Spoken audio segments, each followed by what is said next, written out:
Good introduction. So welcome everyone to the June 24th Coalition of Asheville Neighborhoods General Membership Meeting tonight. For those of you who haven't been to one of these before, I'm Rick Freeman, better known as Asheville Can by my little label by my face there, because this is all set up. And I'm the president. Quickly to introduce people from the board that are here, Nora, aka Steve, would you identify yourself, please? Steve Joyner, that's my wife's name on the computer, but I'm on the board. And you're from where? Kenilworth. I'm president of the Kenilworth Residents Association. Okay. Barbara, would you do your thing, please? I'm Barbara Melton. I'm from Hawk Creek. I'm one of the founders of CAN, and I've been at this 36 years. So y'all have to just bear with me and pray for me. Thank you. Alan? Alan Eskovitz. I'm media past president of the Grove Park Sunset Mountain Neighborhood Association and a board member of that organization and member of the board of directors of CAN. Helen? Helen Hyatt, Secretary of CAN, and I'm the South French Broad neighborhood. Thank you. Brenda? I am Brenda Mills. I work for the city of Asheville. I'm the neighborhood and community engagement manager. And I can't believe it, this fall I will have lived here 29 years. So I think I'm considered a native now. Nice. Joel? My name is Joel Atias, and I'm on the board of CAN, and I represent Oakhurst neighborhood. Sharon? Sharon Summerall, Vice President 1. I'm not quite sure what that means, but I'll soon find out. And Eastern Valley Neighborhood Association. Susan? I'm Bud, and I'm on the board of CAN, and I represent Beaver Dam Preservation Society. Tom Fran, sorry, Rick. Tom Ferran. I'm on the board of Don, and I represent the neighborhood. Okay, Kathy? Kathy Kyle, and representative from Malvern Hills. Thank you. Byron? I'm Byron Ballard, and I represent the West End Klingman Avenue neighborhood. Thank you. Mike? Unmute first, Mike.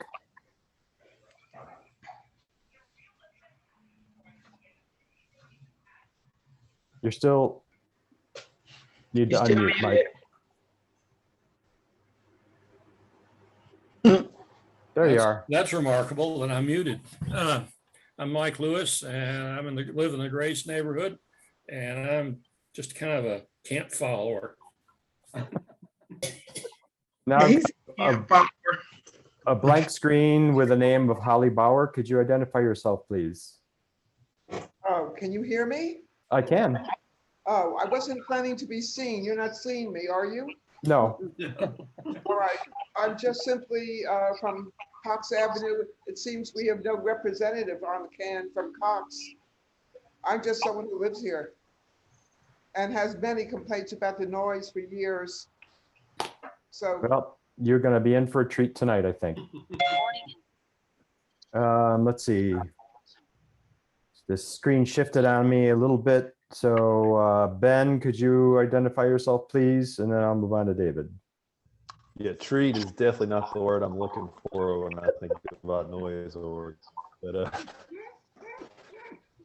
Ben Woody, City of Asheville Development Services Director and part-time noise person. So thanks for having me. David. David Bailey with Redwood Forest neighborhood. Thank you. Norma. Norma Baines from the Shallow community. Debbie. Debbie Applewhite, Beverly Hills. Randall Hall. You need to unmute. There you Randall go. Hall from the Munford neighborhood. Thank you, sir. Julie.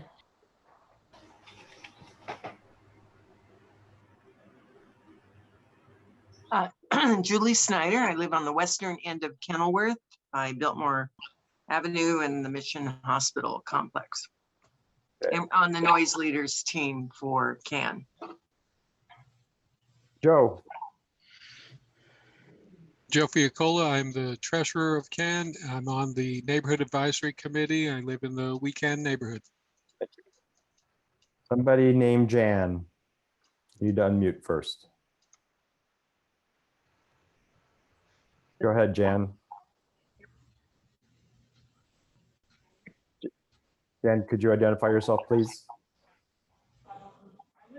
I've lived in the Montford 31 Okay. years. I'm not on this stuff. A little hard hearing you, so you might need to get closer to your microphone if you have something to offer later. Okay. Okay, Patrick. Patrick Gilbert, I'm chair of the Government Relations Committee for CAN, and I live in the Hall Creek community area, and just back in town an hour ago. You're having way too much fun. Mandy B, could you unmute and identify yourself, please? Hi, yeah, I'm Mandy Broderick, and I am part of the East End Valley Street neighborhood and basically live on third base of the tourist stadium. So Third very base. curious by the fireworks standpoint. Thanks. And then we have one caller. Could you identify? Yes. Catherine Morris, Falconhurst neighborhood in West Asheville. Hello to everybody, and it sounds like we have one of the most diverse meetings I've heard. Well, when you got the double header of neighborhood services and noise, you just, you can't ask for more than that.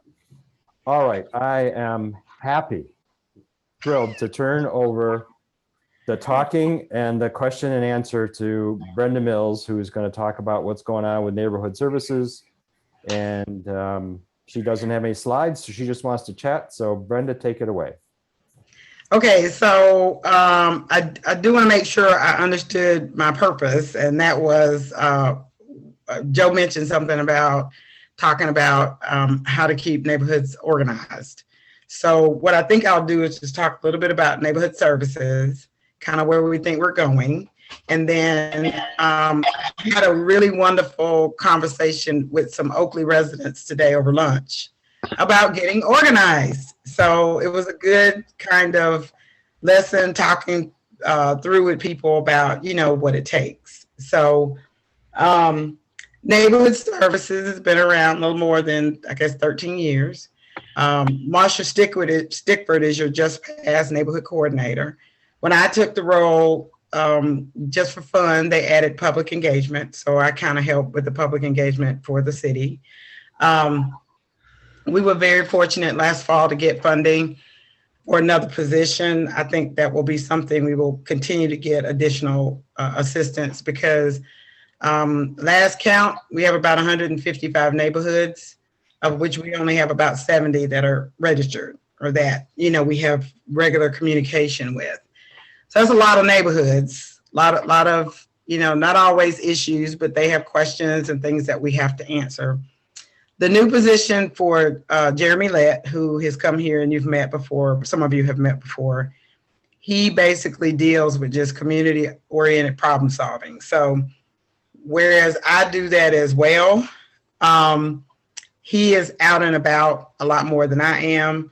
I'm also, because I do deal with the public engagement and other matters administratively, we just kind of work as a team to do that. So it's been working very, very well. He is up and running.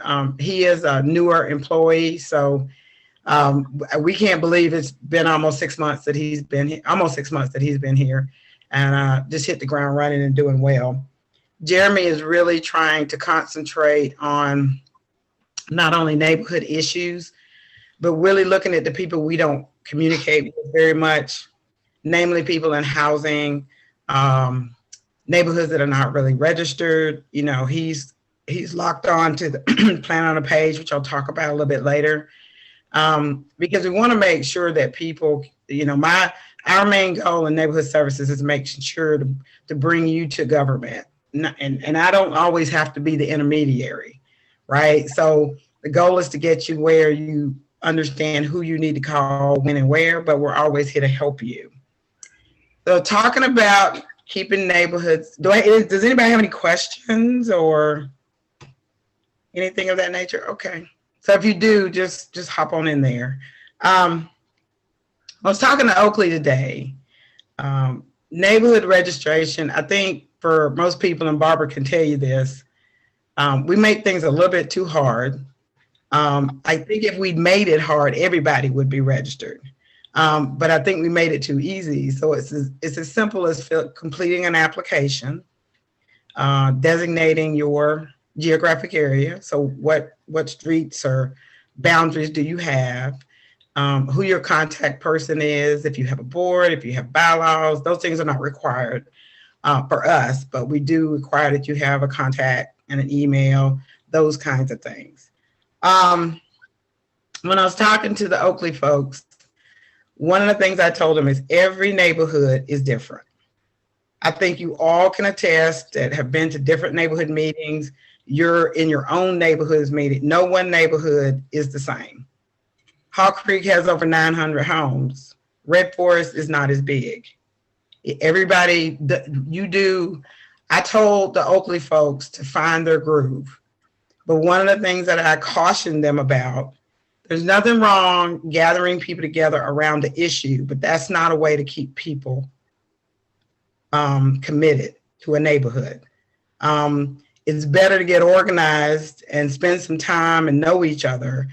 Then when there is an issue, you understand what you need to do as a neighborhood. Communication is huge.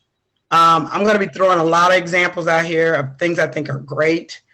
Shallow does an excellent job. Their population in their community is mostly elderly people. They don't email a lot. So they have a robocall. And I asked Bobette Mays, who's their vice president, Miss Norman is their assistant liaison, how many people they reach, and they reach over 165 people. So what I told the Oakley folks is, they make you sign a piece. Miss Benny is at the door. She don't play. You have to sign in. You have to get your address again. You have to get your email. And so that works for them. They have lots of events. They also have a secondary group called Team Us, and they are supported by the Shallow Recreation Center director, Tamika Crudup. So they do a lot of things for the kids, for the community. They have a pop-up market. That's a good way to see their neighbors on a monthly basis, beyond the fact that they have a monthly meeting. Redwood Forest, David, I almost didn't recognize you. You have no mustache. I'm looking like, this got to be David. They have 2 meetings. They meet in an annual meeting. I don't know if they were able to do it in February because we were still dealing with COVID. And I did get your invitation, and I am going to be there for the picnic. And then they have a picnic in August. But when with those 2 meetings, those folks know each other. During COVID, I'm on their distribution list. They were assisting each other. They were making masks for the community. They were, sharing garden stuff, those kinds of things. That works for them. Hall Creek is a machine over there, man. Between the Bears and Barber, it's a lot. And, they've got a board. Their board meets monthly. I think they have an annual meeting for their constituents. And it's hard because, 900 homes, lots of emails, trying to keep people up.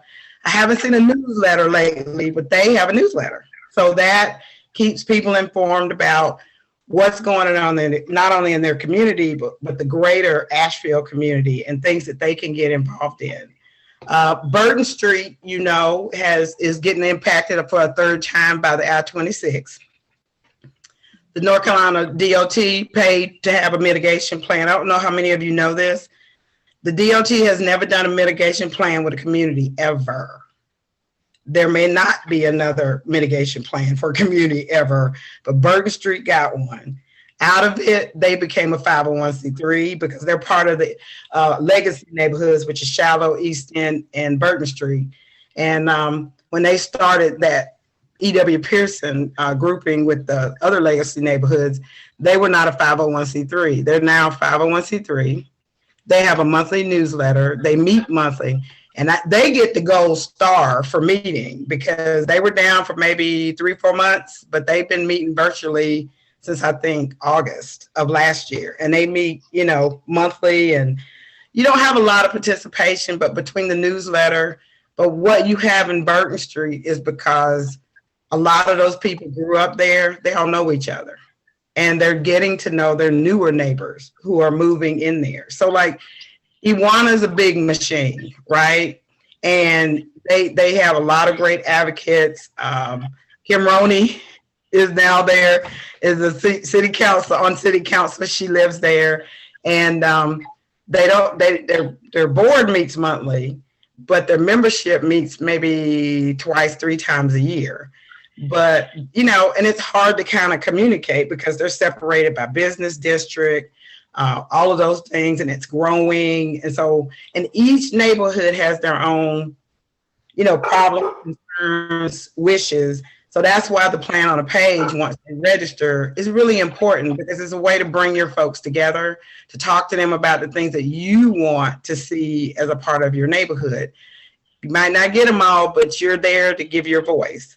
So Oakley, you know, is boundaried by Bitmore Village. They're basically a throughway, if you think about it. The district got built. Thank God it didn't impact them the way we thought. The sidewalk that the developer paid for just got finished. Breweries are up around them. So it's not as much of a walkable community. So they have neighborhood watch. I think Kenilworth Forest has a neighborhood watch as well. And so I told them to use your captains because it's a big area. It's divided by Fairview Road. It's a throughway. I gave them suggestions for how, you know, if you do a newsletter, just do something you don't have to pay for. You know, MailChimp is free. That's, you know, city people know about free stuff. And so, you know, we just kind of talked about ways to get people involved, and that neighborhood watch would then be a part of the neighborhood meeting.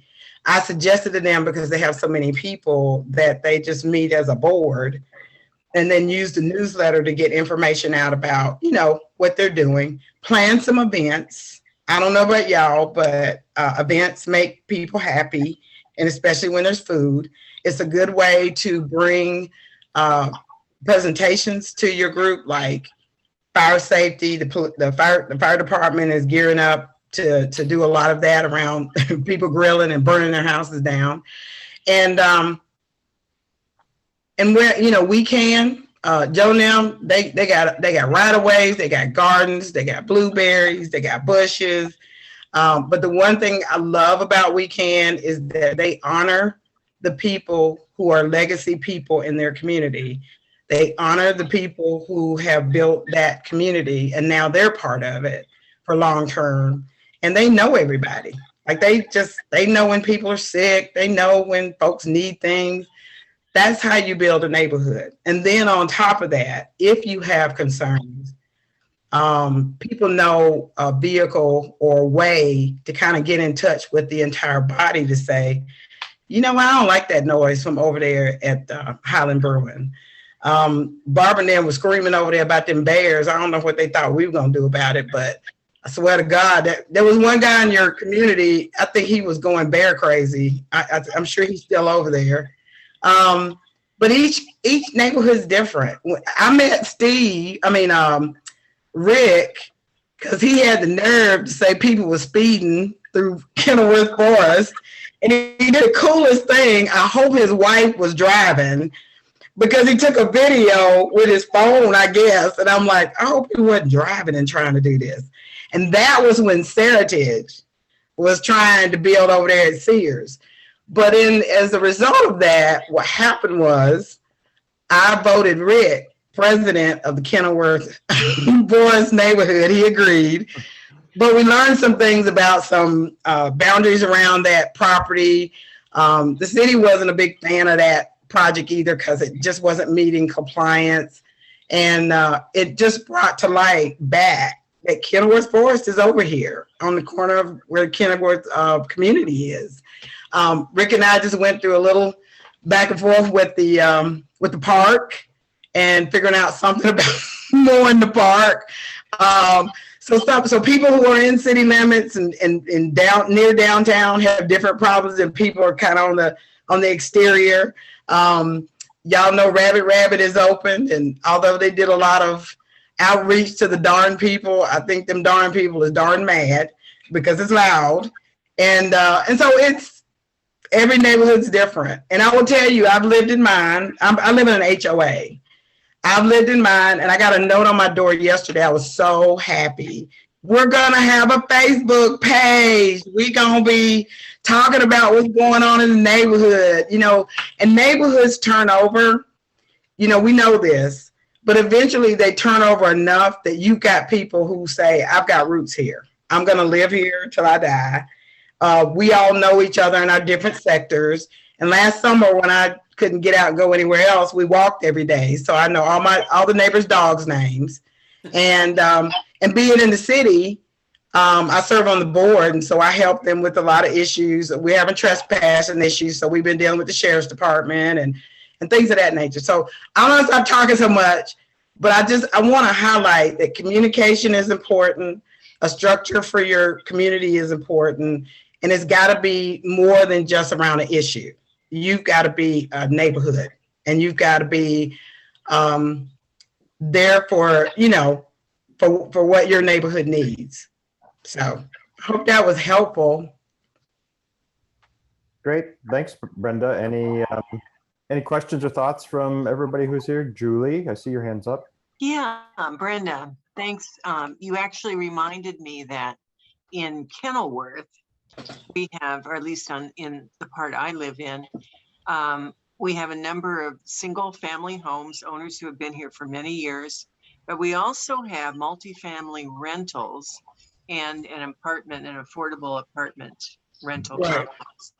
And those groups, those people who are not here necessarily for many years, some have been here for over 20 years, but they're not, I don't think there's been adequate outreach to them to join the Kenilworth Association or to feel part of the neighborhood.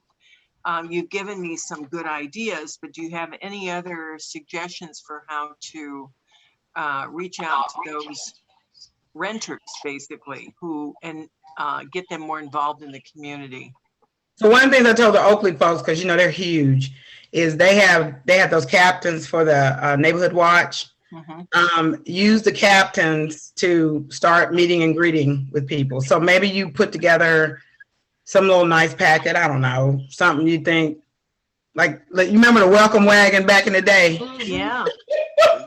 So maybe you do a little welcome wagon thing, nothing expensive, and then give them some information about kind of how y'all roll and invite them to the next meeting. The other thing I told them is, everybody's not cool with cooking. It depends on the person, and it depends on the situation. But maybe you figure out a way to meet out on the lawn and have popsicles, or do something fun. Now, I will tell you what did it for me. When I moved in where I live, I work. So everybody on my end just about is retired. So I work. So I left in the dark. I came home in the dark. And what would happen is on Saturdays when I would get out I don't do yard work. They do it for us. But I'd be outside. Somebody walked by. So one day I just started going down the street and meeting people. Hey, my name is Brenda. And so I know all my neighbors on this end. I'm getting to know the ones around. But everybody on our board lives in a section of our condos and townhomes. So they all know a constituent of people. So we're hopefully with this Facebook page and doing some other stuff. We used to have yard sales, and that's a great way to meet people. Anything else, everybody's weird. Some people are weird. You may say hey to them 5 times and they never say anything. And then eventually I have at least one grouchy neighbor on one end. But we kind of look out for each other, and they call if they need anything. My neighbor the other day didn't have any water, so I got in touch with the water department. They do come out for emergencies, and she had a hot water heater, so we got a repairman out to kind of help her with that. But just stuff like that. Okay.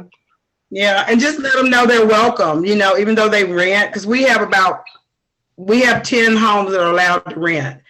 We're getting ready to reduce that to 5, but we include them in everything that we do. I know all the renters here, so. Yeah, that's something that Kenilworth has missed out on so far. It is never too late to say hello. Never. Well, I agree.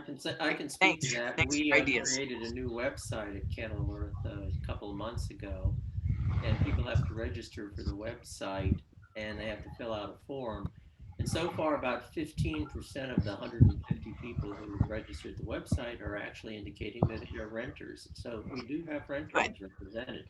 We have over 800 email addresses, and we have about, I'd say, 400 of them that get opened regularly.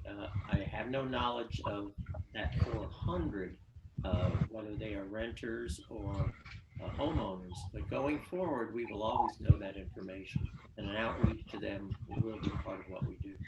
Put me on your email list, Steve. Put me on your email list. Yeah, so I know what's happening over there.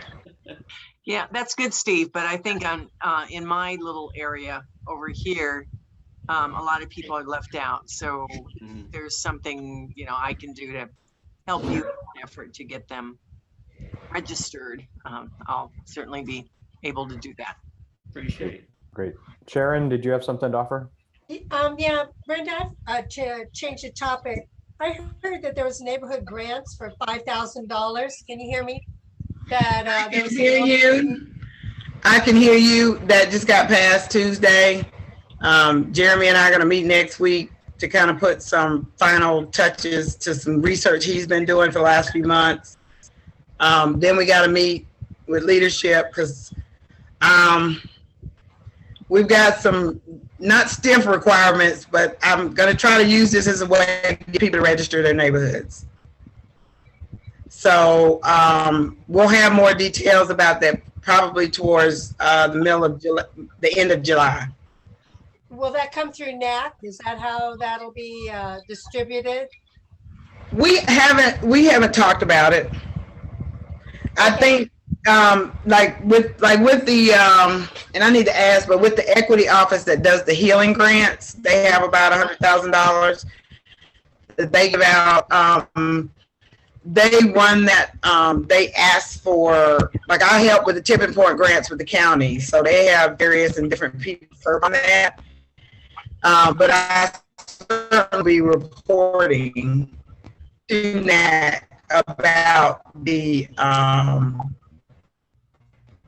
rules and the procedures we're gonna put around it. We're not gonna make it anything difficult. The idea is to get the money out in neighborhoods. It looks like I'm unstable. Can you hear me? Yeah, we hear you. Can everybody hear me? Yeah, we hear you. Okay. I just want to know I didn't freeze like that. But as soon as I have more details, I'll be glad. We're going to make sure that you know what you need to do. We're really excited about it because, whether it's $5,000 or $10,000, that makes a difference in a neighborhood. That's a big impact on doing some really cool things in neighborhoods. Steve, I've got a guy I got to call back. I forgot his name. Very nice man. I almost forgot. I had to call him back about a sign, neighborhood sign. Was it Kenilworth? Yeah. I think it was. Yeah. So I'll give him a call back tomorrow. Thank you, Brenda. Yeah, absolutely. Good question. Anybody else? Brenda, quick question. Sure.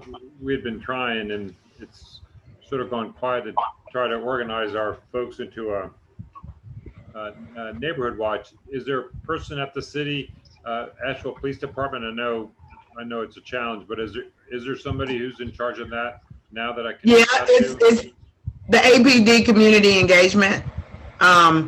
Email APD Community Engagement. Spell it out at asheville.nc.gov. Okay, I got that address. Okay, just tell them you'd like to do, and if I'm not mistaken, if you go on the APD page, I want to say there's an application on there to get started, but if there's not, they will certainly help you with that. Okay. And Our community resource officers still want to come to your meetings. So although we don't have a designated one for every neighborhood like we did before, the goal is for you to meet everybody in that office. Right.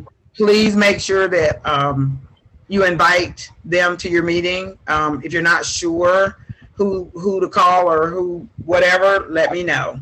Gotcha. And then neighborhood services comes along with them. We try to attend your meetings, and with Jeremy, hopefully we'll be able to knock out everybody once a month. Good. Thank you. You're welcome. Are you making chocolate cake? If you ask. Yes. Anybody else? Rick, this is Catherine. Yes, Hey. Hey, Brenda. Hey. One of my questions, someone mentioned signs as a possibility for the grant.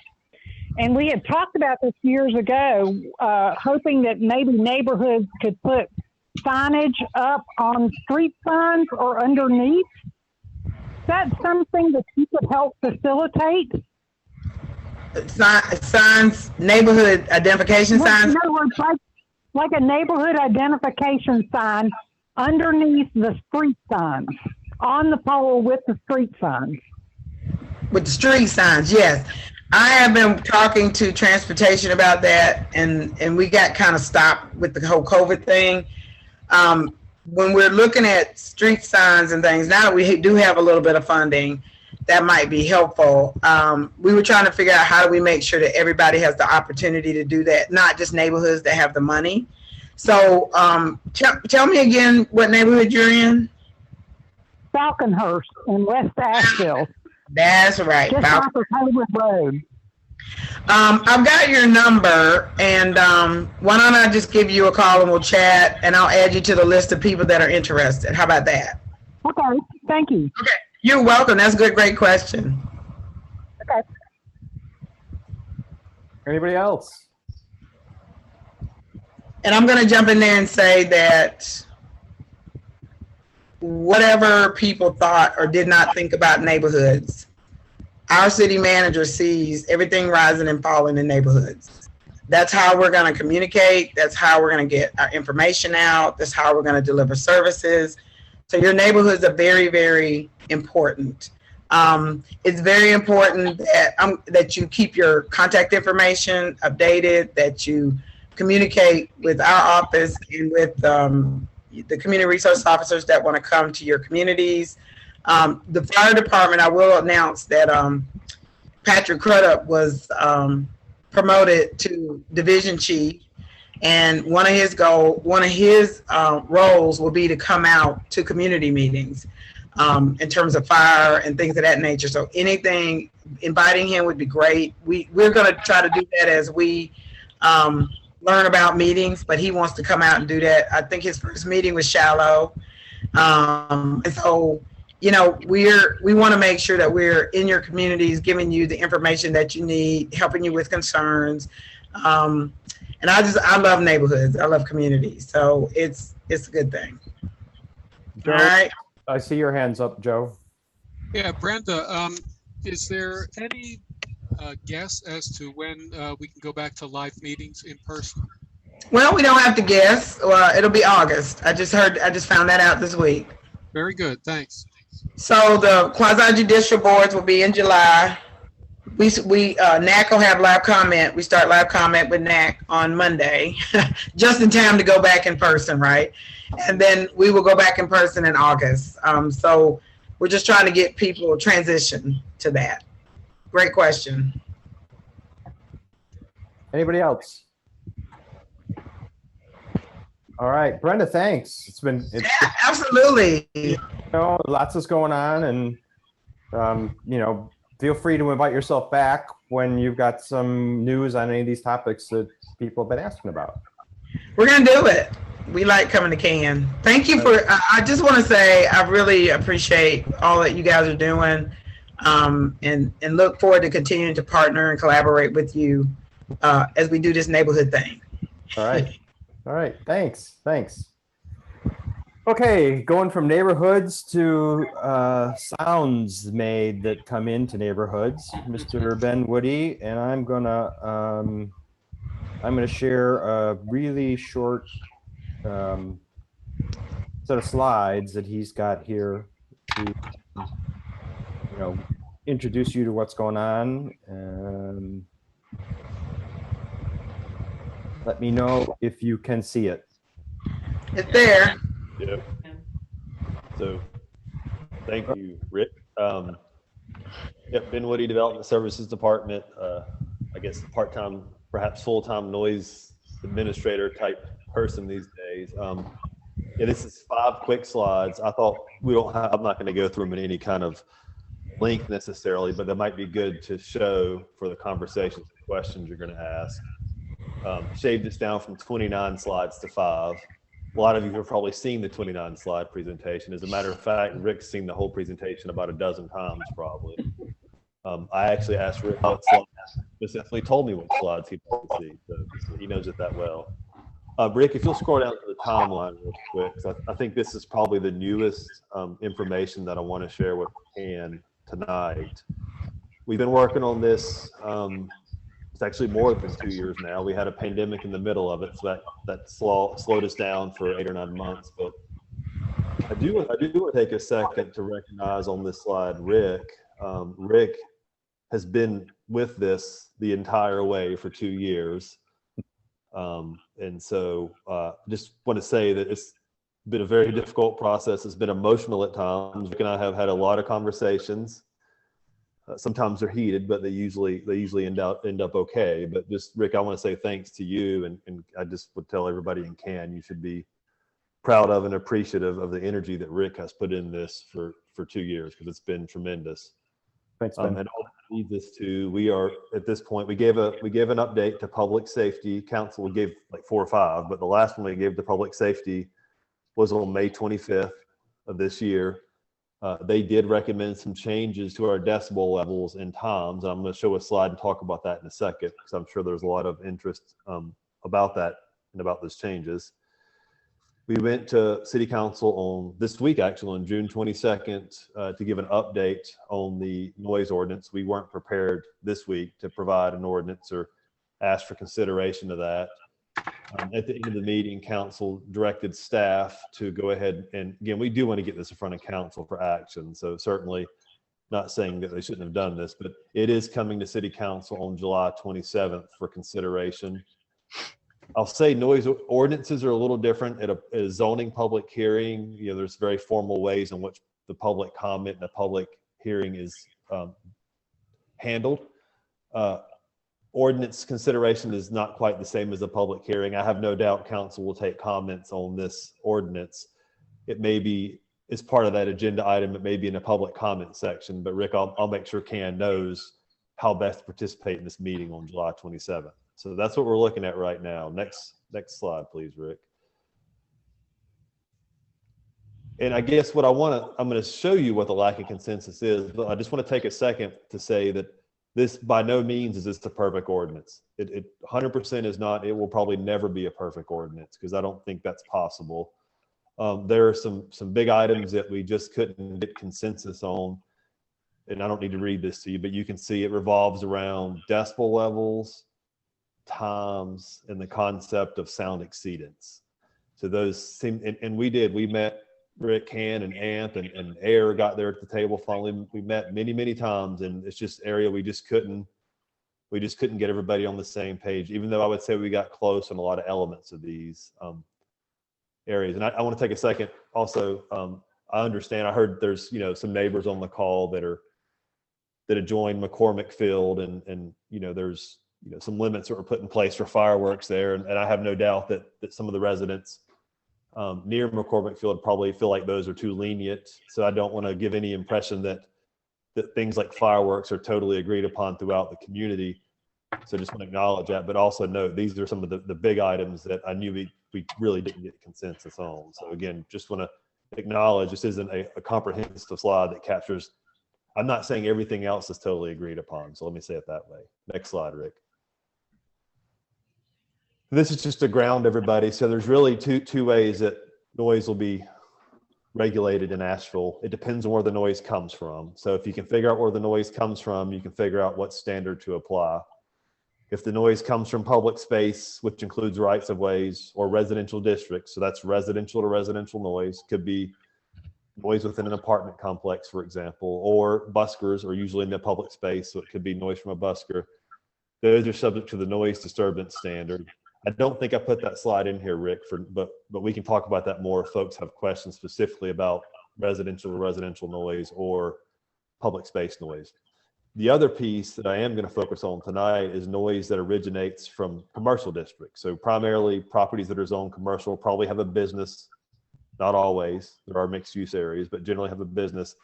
And those entities, when they make noise, they're going to have to meet a decibel standard, an objective standard. And you know, obviously that number is really important to everybody because that matters a lot.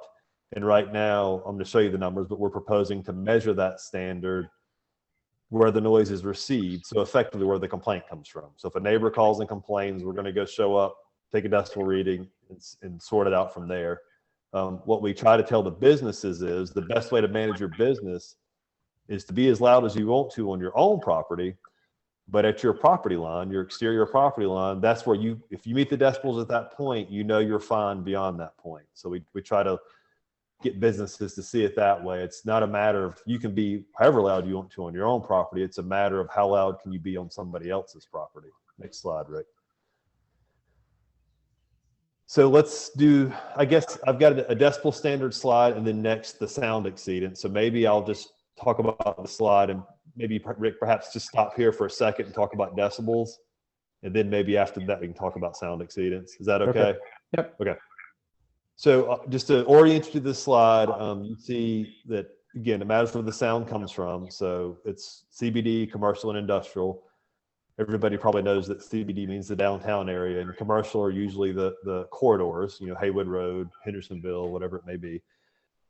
The numbers you see in black are the numbers that were the original staff recommendation. The numbers that you see in blue are the modifications made by the Public Safety Council Committee. So you can see the change it was made at Public Safety.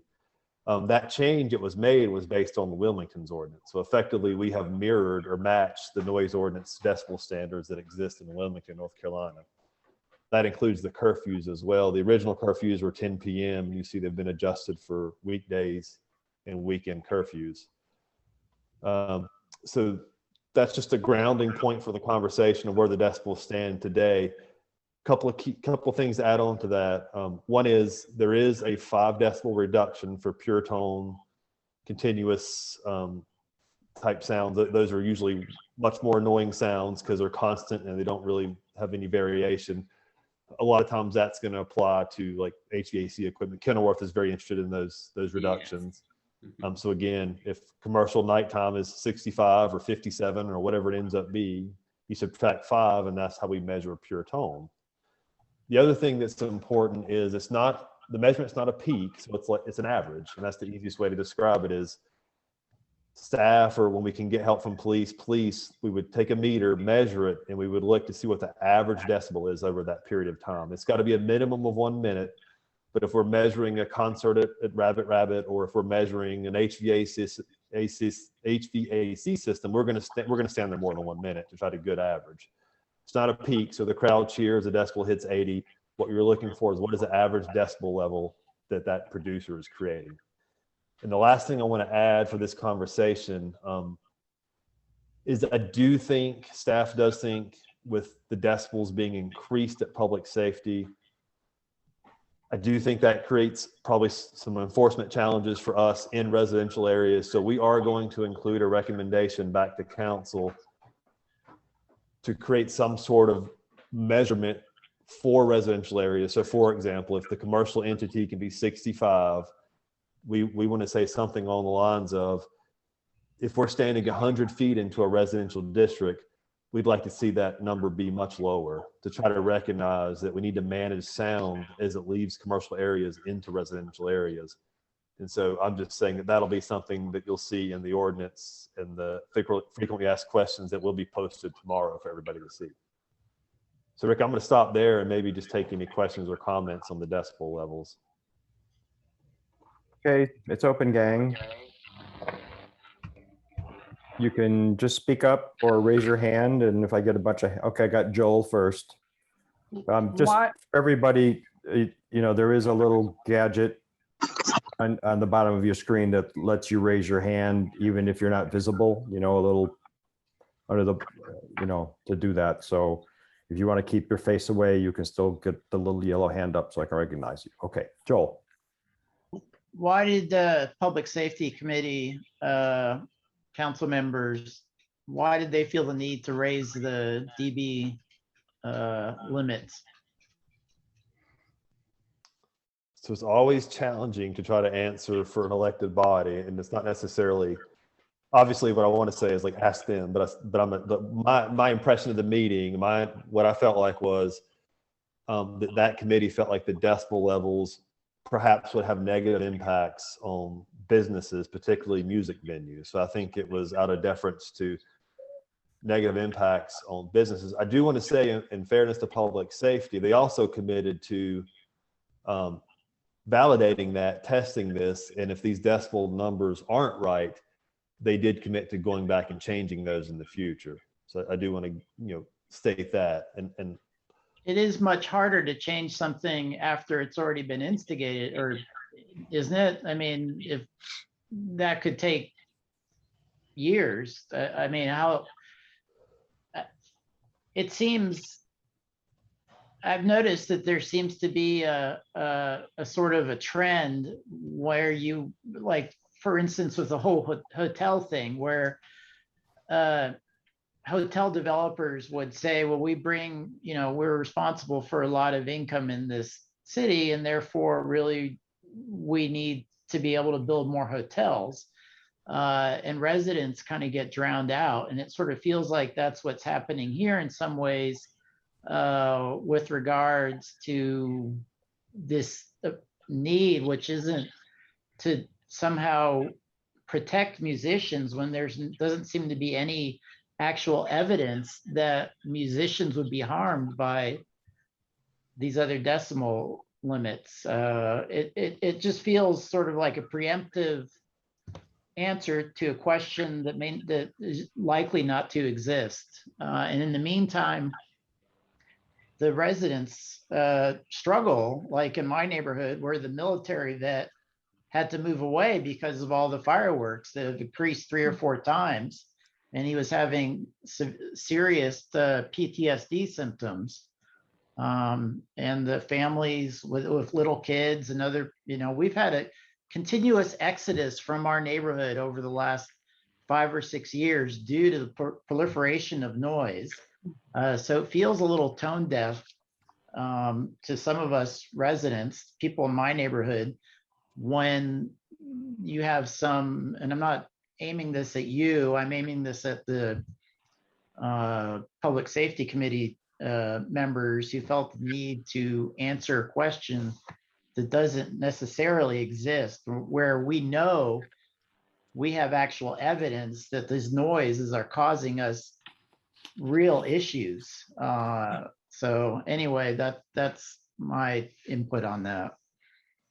And Rick, if I could, I appreciate that. And I guess if you're ever entering a policy debate and everybody's agreeing to come back to it at a time period later, obviously you'd rather enter that trial period with numbers that are favorable to you, to your policy position. Well, so I do understand. Just equitable, I would say. Yeah. We are asked, and I should have said this too, I think part of this too is coming out of COVID and stuff. I think the music industry feels, like their recovery is very difficult. It's been a difficult period. I think we all agree with that. It's probably been hard not to open your business for a year. So I just got to speak. I really believe that council is going to come back and reevaluate these, and we're going to bring it back, reevaluate these numbers later this year. And one thing that staff is recommending that hopefully gives this group some comfort is we are recommending that the council go ahead and appoint the noise advisory board that consists of 3 residents from diverse parts of the city, and then three members from the business community, and then 1 acoustical professional engineer. It'd be great to get that body in place early on during this kind of trial period, we'll call it, so there can be some accountability, there can be expectations of follow-up, and then staff can bring these findings back to the council with hopefully the support of this board. So, I mean, we're trying to make sure that we do what we say we're going to do. And that makes good sense, but why not do that before this policy is actually passed? I mean, why not hold off until the musicians are back and the noise is there and make the measurements? And then we really know if there's a problem or not versus passing something which may not have any bearing in reality. Yeah, and what I would say, and Rick, and I'll maybe let Rick answer that because Rick, you saw what I saw. What I would say to answer that question is probably watch the end of the public comment section of the council meeting earlier this week.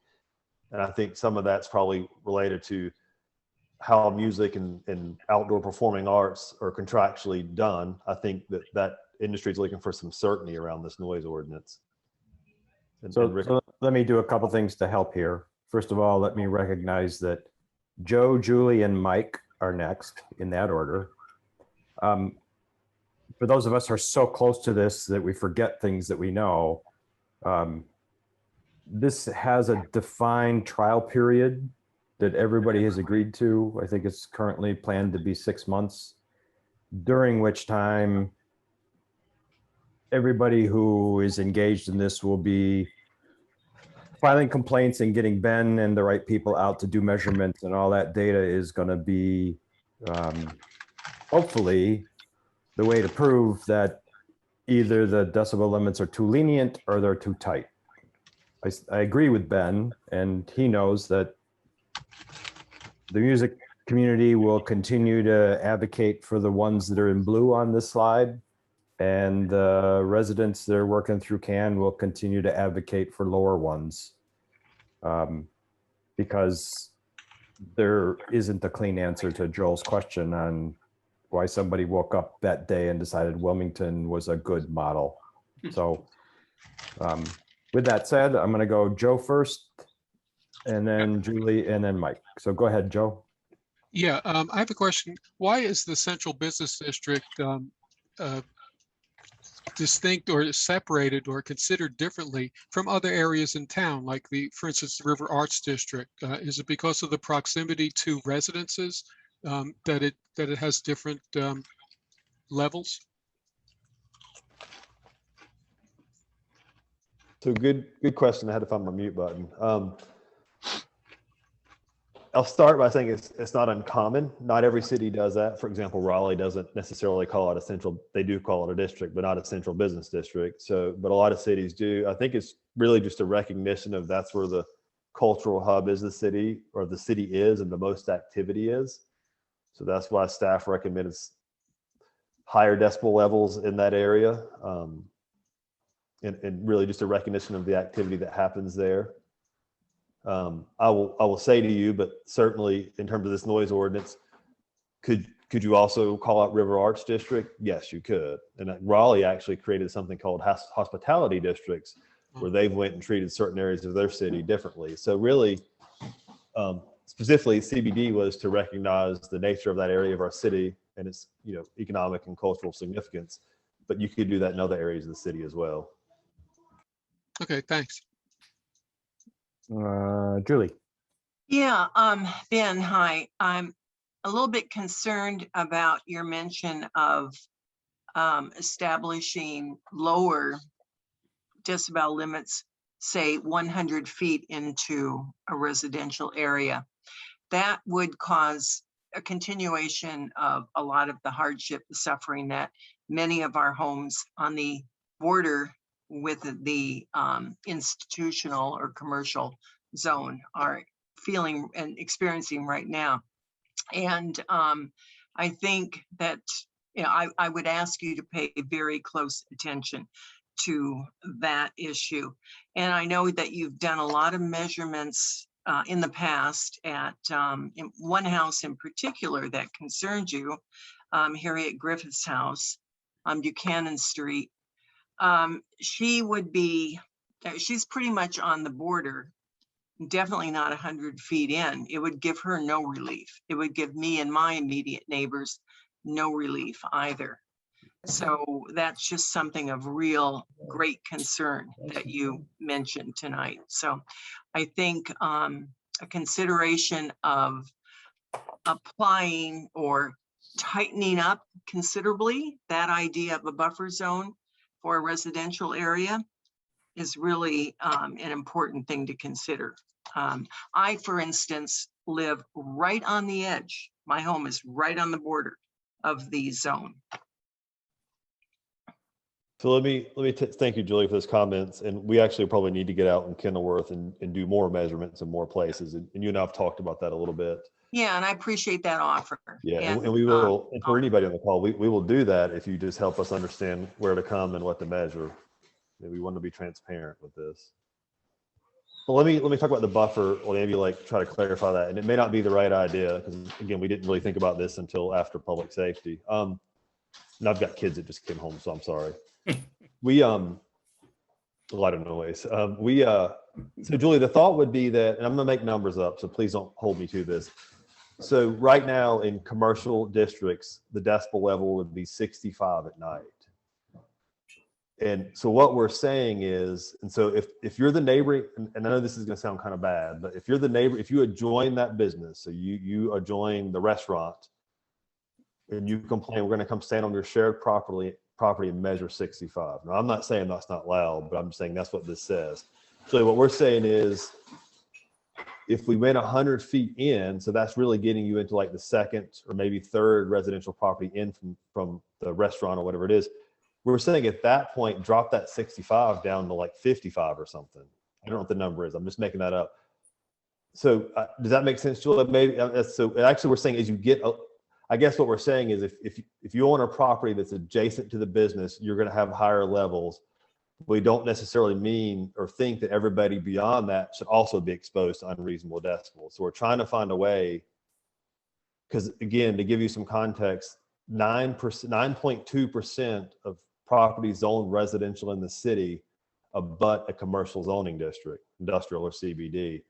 So that means the other 90% plus residential properties do not abut one of those. They're not a neighbor to a commercial. So we're trying to find a way to provide some protections into the neighborhood.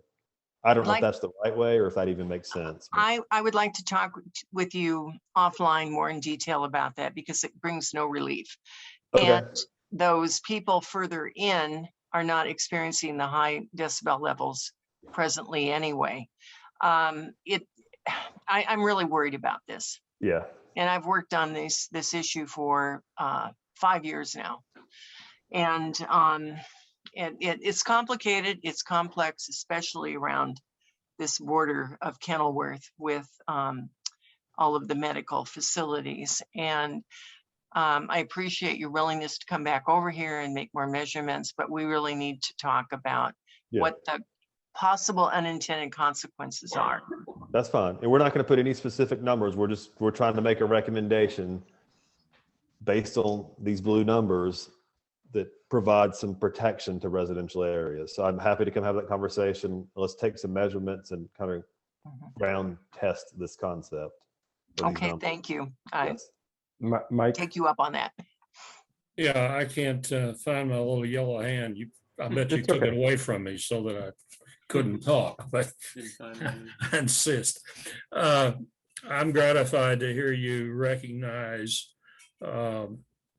the issue of noise in neighborhoods. I mean, after all, I'd say that most of Asheville is neighborhoods, and I'm concerned about it.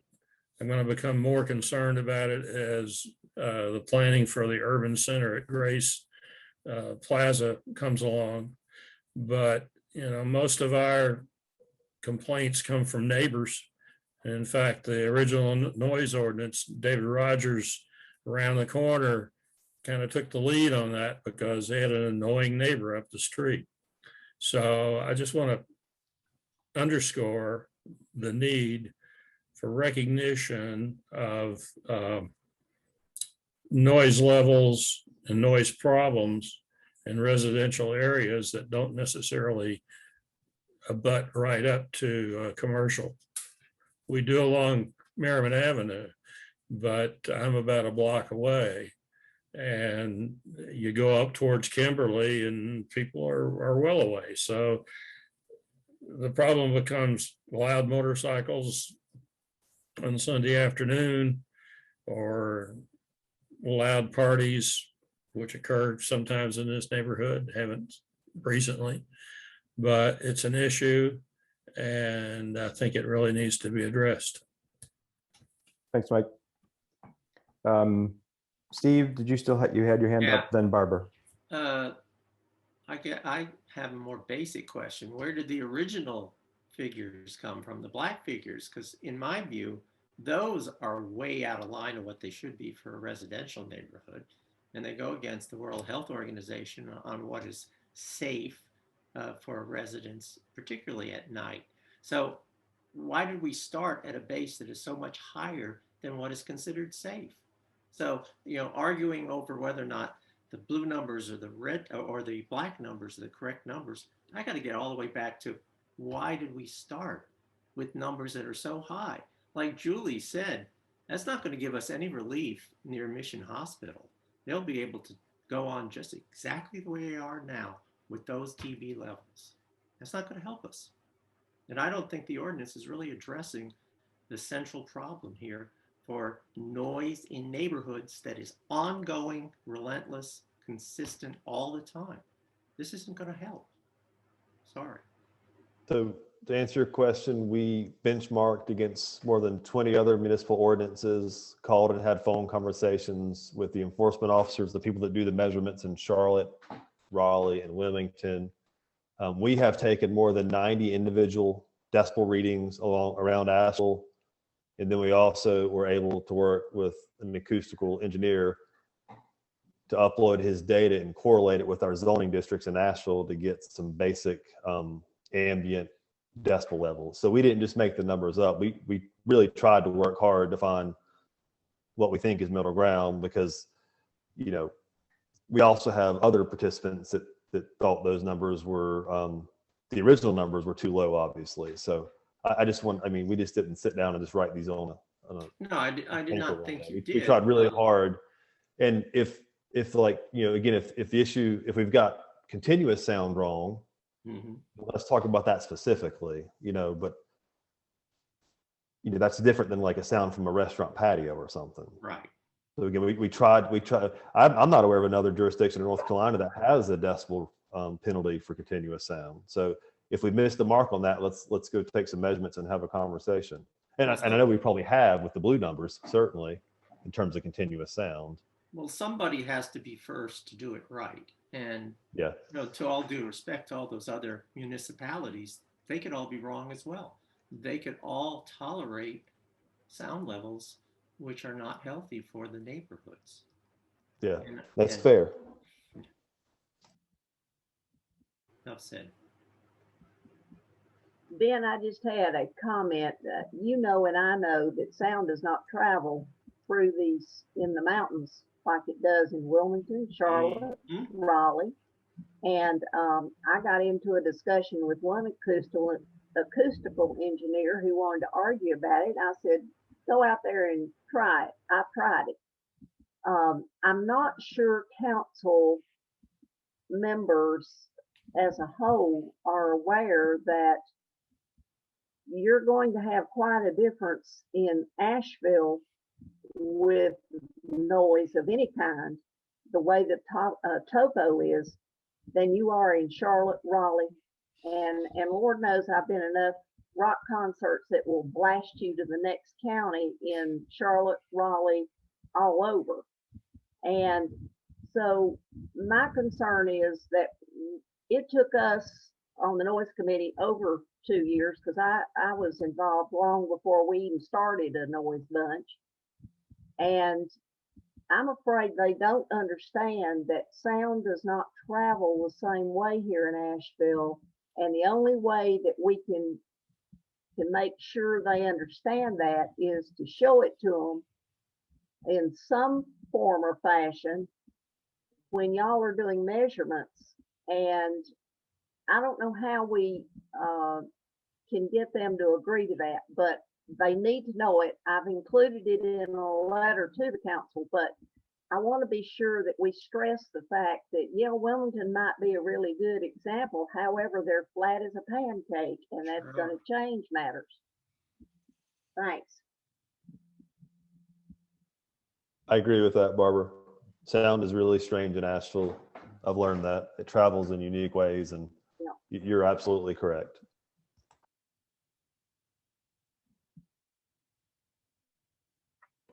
Randall, you had your hand up.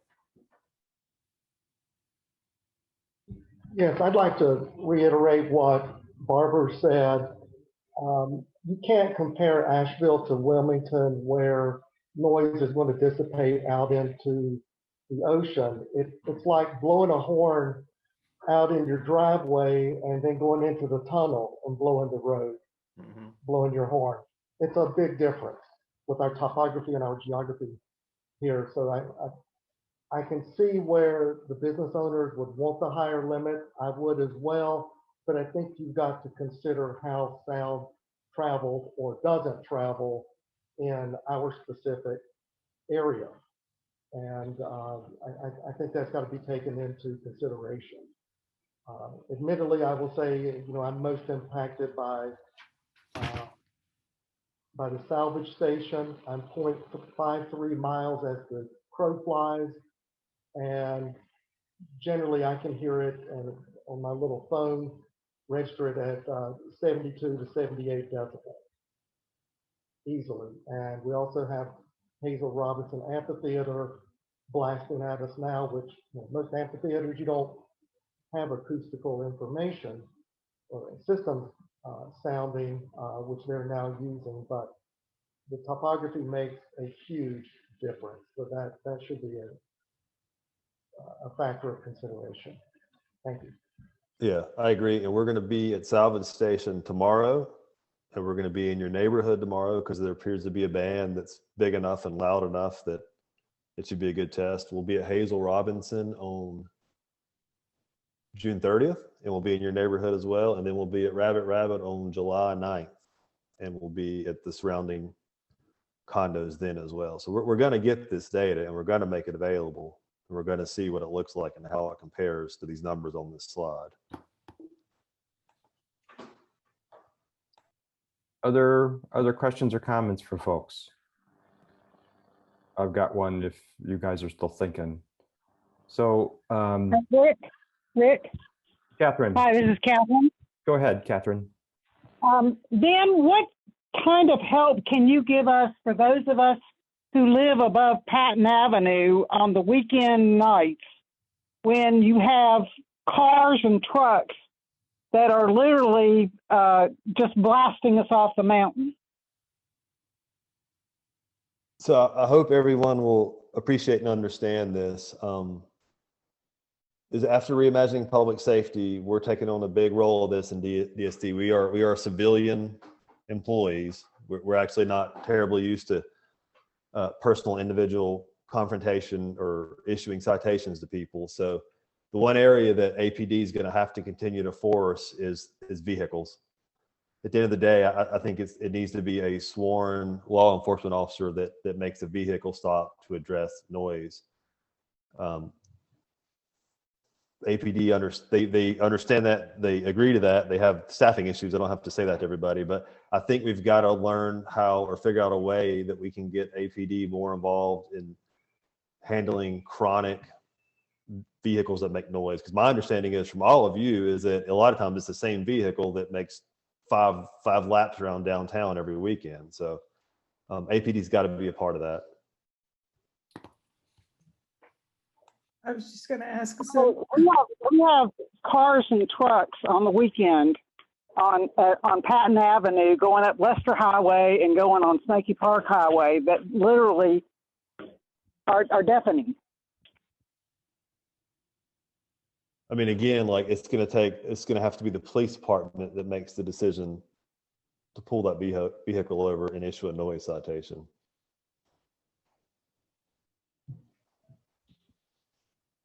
And my suggestion would be is Captain Lamb is over the new community engagement division. And I think we just put that email address in the chat. I think you've got to work with that division to try to address some of these loud vehicle concerns. Chappie? So is APD part of this process as far as traffic enforcement for noise? They are part of this process. Ultimately, APD does not or will not be doing noise. We don't have enough staff in my department to handle everything now. We're actually going to post our first open position for a job hopefully next week. That'll be a big help for us. Right now, APD is handling vehicle noise because, again, I don't think civilian employees should make traffic stops.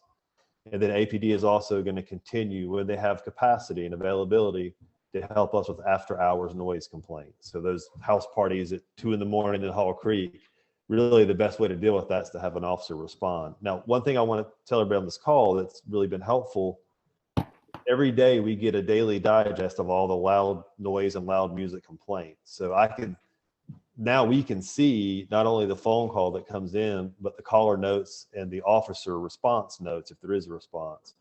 And so what we're going to try to start doing is doing follow-up based on that call data we now have access to.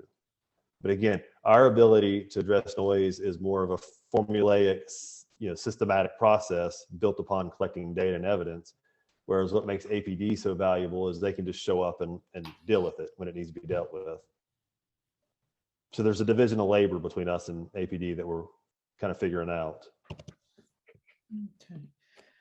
But you're aware of the ordinance and the concern from neighborhoods about noise and. Yes, and we are in the process of setting up some additional training with some of the officers to try to help them enforce the ordinance more effectively. So we are working on that with that department. Susan.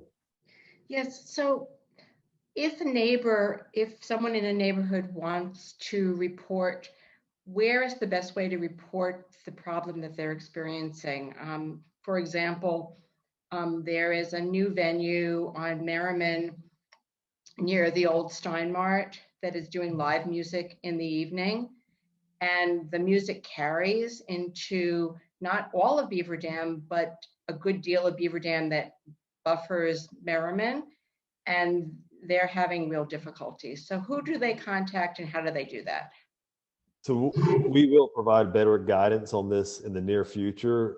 But since I've got you guys here, you can always call the APD non-emergency line. We'll get that phone call. We will know about that. But I'll say the most effective way, if you have noise issues that are coming from a fixed property, it's like a business, and they're more routine. It's not Barbara's neighbor had a one-night party. It's like you said, it's like a business that is doing something new. The best thing to do is to send that information to noise@asheville.nc.gov. We've got a dedicated email, and we're going to start pushing this soon, but that goes to all the people that are working on noise issues. We can deal with those types of issues. Again, it's systematic and it takes a little bit of time, but that's the best place to route those complaints. If it's kind of a one-off individual, maybe it's like a party at 2 in the morning or, a noise that you don't normally hear and it's short-term, then I think you need to call the non-emergency line. Because even if APD is not able to respond, we will see that data. And once we see 3 calls to the same place, we're going to follow up, even through call data. Does that make sense? Kind of. So let me ask you a question, Ben.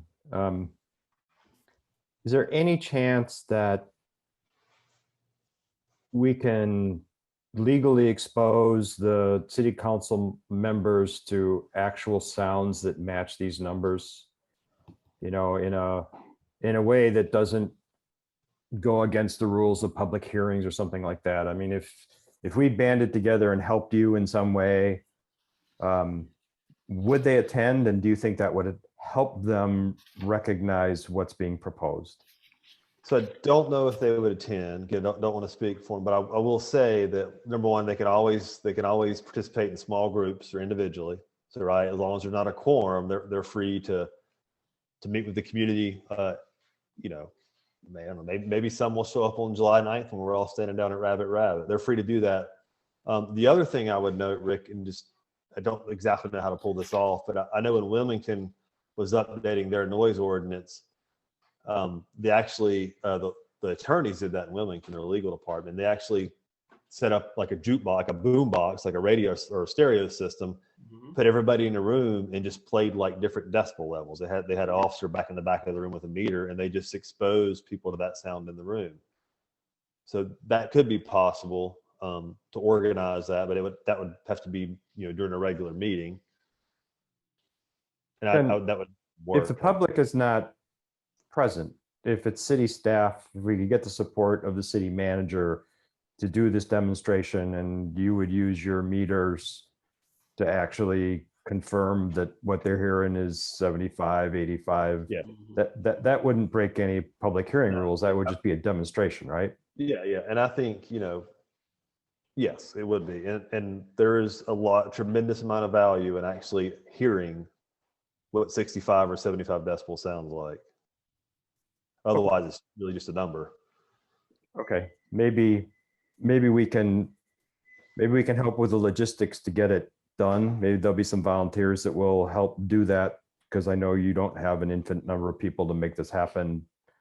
No, but I can relay this. I mean, I can certainly talk to Kathy Ball, the assistant city manager, about.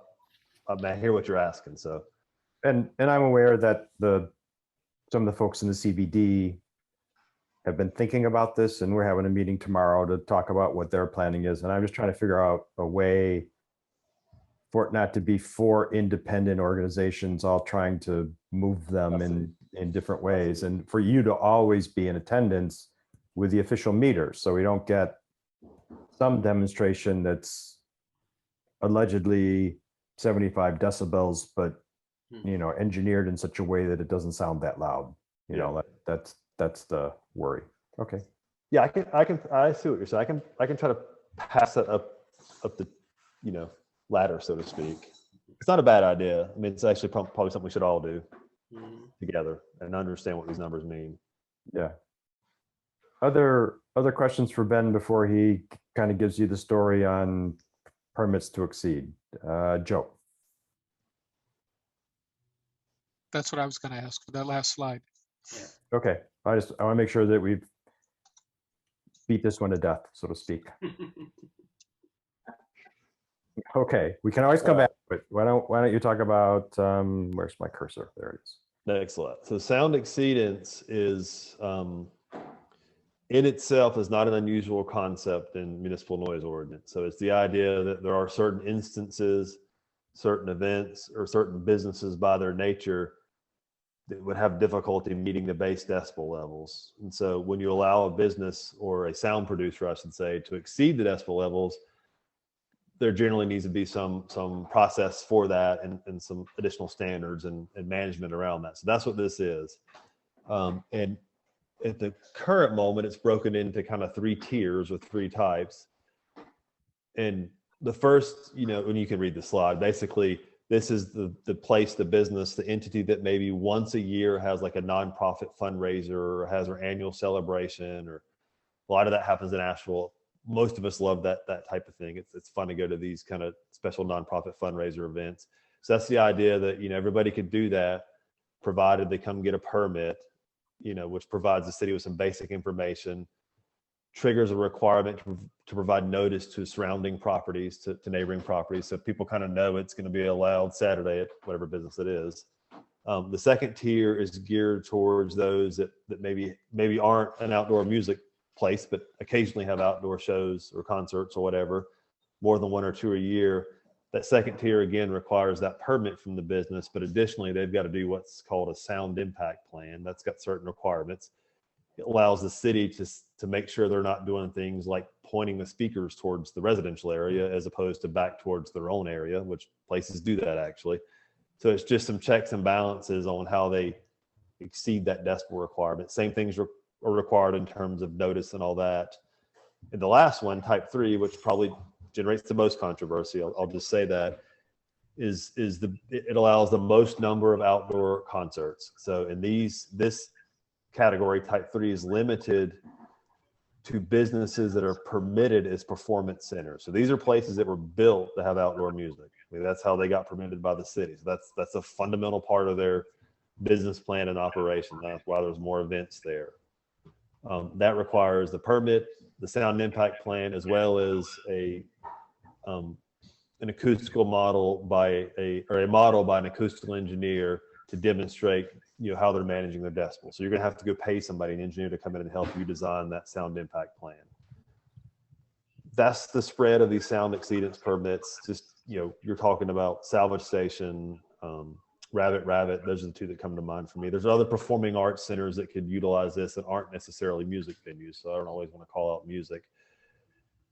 The one thing I'll say, I want to say this because this is important, is right now it's way too easy to get permitted as a performance center in Asheville. It really is pretty much allowed everywhere without a whole lot of criteria. So one thing that has to be done is we have to fix the zoning issue that exists with performance centers. It's got to be more. There's got to be more standards and more thought into where these businesses locate to begin with. And we are proposing that council go ahead and fix that in this interim period. So I'll stop there and answer any questions or take any comments on the idea of sound exceedance. Randall.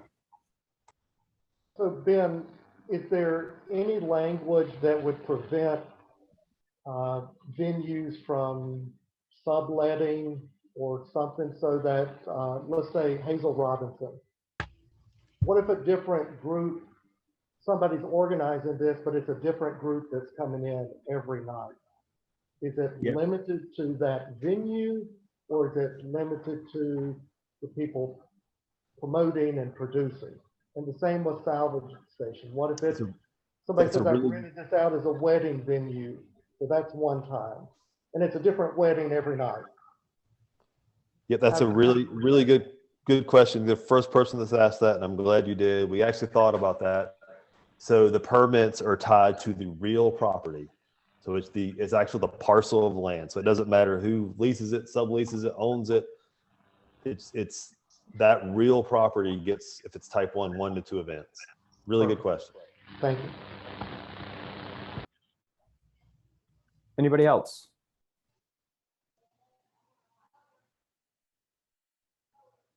Gosh, Ben, I think you wore him out. I'm wore out, so I don't know how anybody else is either. So I'm really accessible, Rick. If anybody just doesn't want to talk in the group, you can always email me, or Rick can get me any questions. So don't feel like you can't. If you want me to come, if you want us to come out and take some measurements and see what you're dealing with, we don't mind doing that either. We're really trying hard to do this right. Last chance, you guys. I know the board members have been at it for 2.5 hours now. They may have to be delirious. Rick? Yes, hi, Ben. This is Tom Ferran. Just quick question. Could you share your vision of how you think the noise administrator and his or her assistant are going to enforce any and all of these things? That's a good ending question. So I'll do, my vision is I have more people, but my reality is I don't. So we'll start there. We're going to advertise for the enforcement officer. I know what you're like, how does one person do this? But it's actually, we're going to hire that person. They're going to work. I wouldn't want to do this, but there are people that are, like, they're going to work like Wednesday through Saturday from noon till 10 p.m. So they're not going to work city hall hours. They're going to work hours when the noise complaints are happening, in days that it's happening. And obviously it's really busy in the summer. It's not as busy in the winter. That person is going to go out proactively, try to talk to buskers, try to address things that they see, and then be the primary response to complaints. The noise administrator will be a higher level position that will supervise. And we have other enforcement officers that if we have ability, we'll probably try to get some help in that noise enforcement where we can. But the noise administrator will do some weekend work, have some relationships, but I think they'll handle things at a higher level. If we're in a situation, and we have some of these now, if we're in a situation where we've got a problem, we're having a lot of trouble with mitigation and compliance, maybe we're going to have a conversation with the noise advisory board. The administrator will take the lead on those types of conversations and ultimately probably have the really hard conversations with non-cooperative noise producers. The last piece, Tom, the really important piece that I actually have a lot of optimism about and I think is going to work is we want to get APD involved in this. I don't think they can ever be totally out of it, and we have commitment to do this. So we'll buy noise meters for APD officers. All we're asking them to do is when they respond is at least get a noise reading and put it in the notes, in their CAD notes. Because what that means is, for example, on a Monday morning, we'll get the data dump from APD. If we've got, officers working with us, instead of like hearing how loud like this venue was or this business was on Saturday night, we'll have a couple of decibel readings go along with that we can then action upon, a couple of days out. And that's where, again, where the noise administrator might be able to take on some of that paperwork side of things.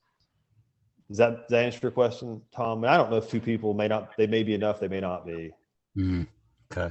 Thank you. That's what we're starting. Yeah. Okay, last chance. Going once, twice. Ben, you raised your hand. I was scratching my head. I was trying to... you were just hoping for no more. So just so everybody knows, what I'm hearing is that both Charlotte Street and the noise ordinance want to land on July 27th City Council meeting. So that will that'll be a darn good time. It'd be good if they set up a bar outside, but I don't think that that's legal under the circumstances. So the CAN Noise Leader Committee, we're having a brainstorming session tomorrow. We're going to meet every Tuesday between now and the City Council meeting, and we'll be taking your input.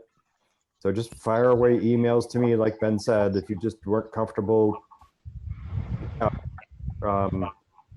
fire away to me. Ben said that the noise ordinance draft will be available tomorrow. Like we always do, we'll post it on the CAN website. So if you can't find your way through all the city maze of websites, you can find it there, and I'll get the word out to everyone. Good news is, for those of you who've been at this for 2 years, it's going to be like 10 pages or less, I think. I predict that it'll be that, compared to the 23 pages that we wrote in August of 2019. So it'll be easier to consume, and I would encourage all of you to get it out to your neighbors and all that sort of stuff, because 9 or 10 pages isn't that bad a reading. Because we may have been too close to it in so many cases that we have missed something that's sitting in there that we've just overlooked for a long time, and this is going to be the last chance before it goes for vote and then goes into the trial period. So stay engaged. We'll keep the communication going, and thanks, Ben, for working on this so hard. I know you drew the short straw. If you had a time machine, I'm sure you'd set it back and not be present that day, so that someone else could have tried to figure this all out. So thank you for an impossible task when there really isn't common ground between a money-making business and residents that want to protect their health. It's just really hard. Brenda, you've got something to add. Thank you, Ken. You guys are a great bunch, and you do good work, and I just keep fighting the good fight. So thank you. Brenda? Well, I want to echo my thanks to Ben and his staff. They're great to work with. He's got a great attitude. He's trying to hear everything from everybody. And like I said, it can get tough. And I also want to make a request to Mr. Michael Lewis, who's still on the line. I need to get in touch with you, because I don't have a contact for Grace Community. That's me. So you're it. I'm the last man standing. I know. Can you email me if I give you my email address? Will you email me with your information? Sure. Okay, you got pen and paper? I do. I'll send it to him right now, Brenda. Okay, great. Because I just realized I don't have anything for you. So this was my good fortune. Thank you. Yes, sir. Thank you. We're at the 7:30 mark. We did have new business on the list. If anybody wants to offer new business, I'm willing to stay and listen. So any new business from anybody in attendance? Going once, going twice. So thanks for attending. We had a good turnout. This is key stuff, and we'll keep fighting the good fight. Well done. Thank you. Well Have a done. good evening, everyone. Bye. See you, everybody. Take care.